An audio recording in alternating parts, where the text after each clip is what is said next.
Halo semuanya, apa kabar? Mudah-mudahan sehat selalu. Jumpa lagi dengan saya, Prof. Dintia Hulu di Profesor Channel. Di video kali ini kita akan membagikan FR soal UP atau UBK PPG Piloting 2 hari pertama berdasarkan dengan pengalaman peserta ujian yang sudah mengikuti UP hari pertama. Nah, jadi seperti apakah soal-soalnya dan pembahasannya teman-teman? Silahkan simak terus berikut ini sampai selesai. Jangan lupa like, subscribe dan nyalakan loncengnya karena itu semua adalah gratis dan gak berbayar. Oke lah Bapak Ibu dan teman-teman semua, soal ini adalah murni dari peserta UP atau UTBK PPG Piloting 2 tahun 2024, yang mana tanggal 19 Oktober ini adalah atau bertepatan hari ini merupakan hari pertama mengikuti UP atau UTBK. Nah, jadi di sini kita akan membagikan soalnya. Ini adalah berdasarkan dengan pengalaman yang sudah ikut ujian. Di sini ada soal nomor 1. Ini soalnya adalah Bu Ari. Mudah-mudahan ini bisa jelas ya teman-teman. Saya akan bacakan. Ini soal nomor 1, yaitu Bu Ari memiliki peserta didik di kelas yang sebagian besar memiliki kecerdasan majemuk pada bidang kecerdasan kinestetik dan kecerdasan natural. Mempertimbangkan kecerdasan majemuk tersebut, kegiatan yang paling tepat dilakukan Ibu Ari untuk menstimulasi peserta didiknya adalah: bagian A, memberikan tugas mewarnai dan merangkai puzzle. Bagian B, memperkenalkan berbagai jenis tumbuhan dan hewan sambil berjalan-jalan di lingkungan persawahan. C, memperkenalkan berbagai jenis tumbuhan dan hewan dalam kelas. Bagian D, menyusun permainan aktif yang melibatkan gerakan tubuh dan lagu. Bagian E, memberikan tugas proyek menanam biji kacang hijau di dalam kelas. Jadi kata kunci di sini untuk jawaban ini atau untuk soal ini adalah kinestetik dan natural. Nah, jadi di sini kita tahu dulu ya bahwa kinestetik itu adalah lebih aktif atau lebih fokus kepada gerakan tubuh, dan di sini kita harus mencari ya teman-teman ya pilihan jawaban manakah yang ada kaitannya dengan kinestetik. Nah, jadi menurut pemahaman kami di sini bahwa kunci jawaban dari soal nomor 1 ini yaitu bagian D, menyusun permainan aktif yang melibatkan gerakan tubuh dan lagu, karena ini adalah berkaitan dengan kinestetik. Nah, jadi itu ya teman-teman kunci jawaban untuk soal nomor 1.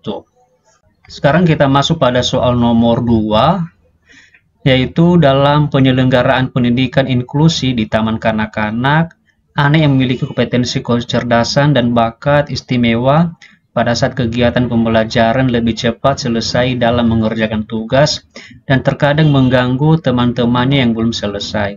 Sebagai seorang pendidik, dalam menyusun pembelajaran untuk anak cerdas istimewa yang dapat dilakukan yaitu: yang pertama adalah memberikan tugas tambahan kepada anak tersebut karena dianggap mampu mengerjakan lebih dan tidak mengganggu temannya.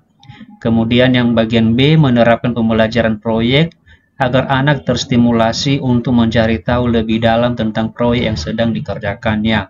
Bagian C, mengarahkan orang tua agar mencari sekolah yang dapat mengimbangi kebutuhan dari anak tersebut. Bagian D, merancang kegiatan pembelajaran yang memiliki tingkat kesulitan tinggi di atas usia anak tersebut. Bagian E, meminta anak untuk beraktivitas di sudut pengaman agar tidak mengganggu teman lainnya yang belum menyelesaikan pekerjaannya.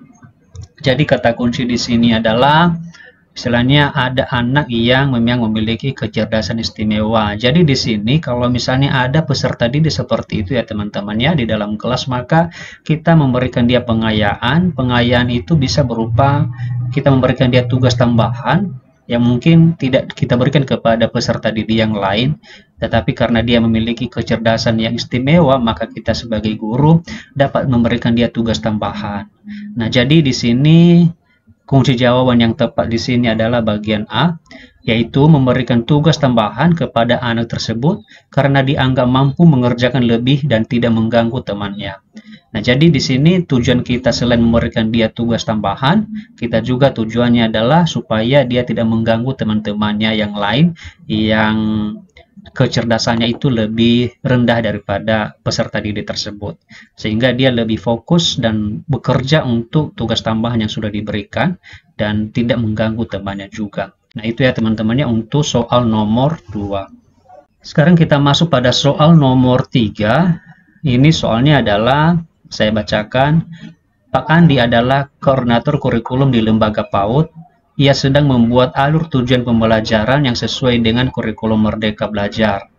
Langkah yang harus dilakukan oleh Pak Andi pertama kali dalam membuat alur tujuan pembelajaran PAUD berdasarkan dari kurikulum Merdeka Belajar adalah, yang pertama adalah menentukan metode pembelajaran yang akan digunakan. Kedua, mempersiapkan materi pembelajaran secara detail. Ketiga, mengidentifikasi kebutuhan dan karakteristik peserta didik. Keempat, menyusun jadwal pelaksanaan kegiatan pembelajaran. Dan kelima atau bagian E yaitu membuat daftar tugas untuk peserta didik. Jadi kita sudah tahu ya teman-temannya apa itu alur tujuan pembelajaran, di mana ini merupakan sama halnya dengan silabus pada kurikulum 2013 sebelumnya.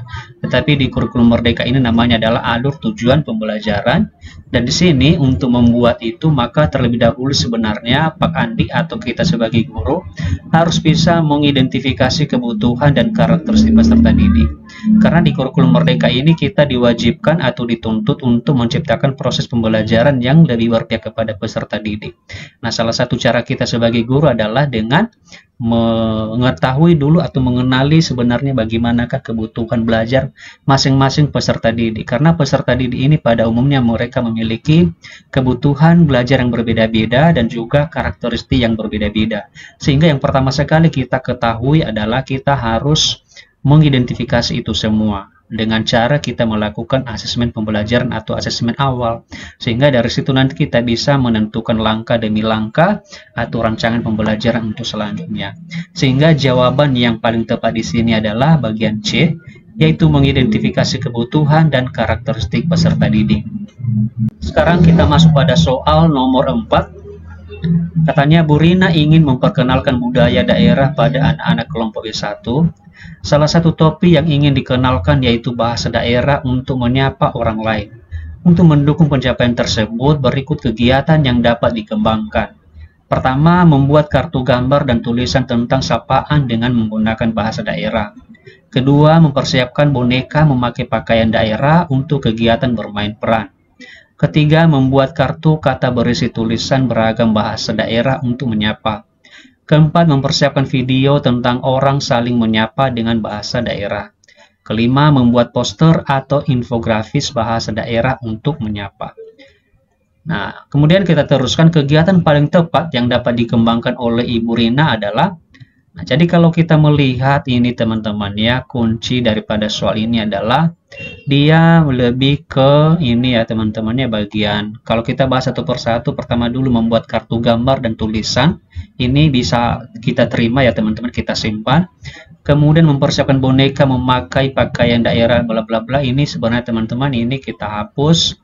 Membuat kartu kata berisi tulisan beragam bahasa ini juga bisa kita simpan. Mempersiapkan video tentang orang saling menyapa ini bisa. Membuat poster atau infografis bahasa daerah untuk menyapa ini juga bisa ya teman-teman. Jadi kita melihat di sini bahwa ini kita memilih kunci jawaban yang tidak ada nomor 2 ya teman-teman ya.